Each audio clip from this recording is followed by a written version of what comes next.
Hi hello നമസ്കാരം. ഇത് മൂന്നാമത്തെ ഒരു വീഡിയോ ആണ്. നഴ്സിംഗ് കോളേജിൽ അഡ്മിഷൻ എടുക്കുന്നവർ ശ്രദ്ധിക്കേണ്ട കാര്യങ്ങളെക്കുറിച്ചുള്ളതാണ്. അപ്പോൾ അതിൻ്റെ കണ്ടിന്യൂഷനായിട്ട് ഞാൻ വീണ്ടും പറയുകയാണ്, ദയവ് ചെയ്ത് ഒരു ഏജൻറ്റിനെയും ട്രസ്റ്റ് ചെയ്ത് ഒരു കോളേജിലും നിങ്ങൾ അഡ്മിഷൻ എടുക്കാൻ നിൽക്കരുത്. പോവുക, കണ്ടുറപ്പ് വരുത്തുക.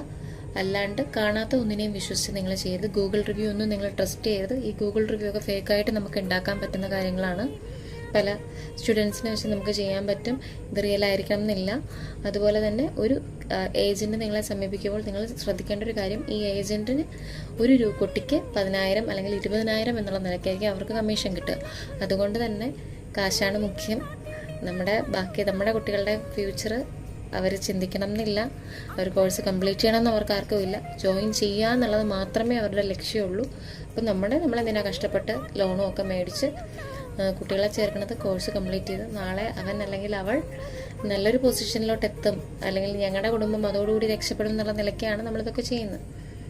കുട്ടിക്ക് കോഴ്സ് കംപ്ലീറ്റ് ചെയ്യാൻ പറ്റാണ്ട് വരിക, മെൻ്റലി ഭയങ്കര സ്ട്രഗിൾ ആവുക, പിന്നെന്താ കോഴ്സ് തന്നെ എടുത്ത് മണ്ടത്തരമായിപ്പോയി എന്ന് തോന്നുന്ന നിലയിലോട്ടാവും പിന്നെ കുട്ടികൾ ചെന്നെത്തുക. അതുകൊണ്ട് ദയവ് ചെയ്ത് പാരൻസ് അഡ്മിഷൻ എടുക്കുമ്പോൾ ശ്രദ്ധിച്ചെടുക്കുക.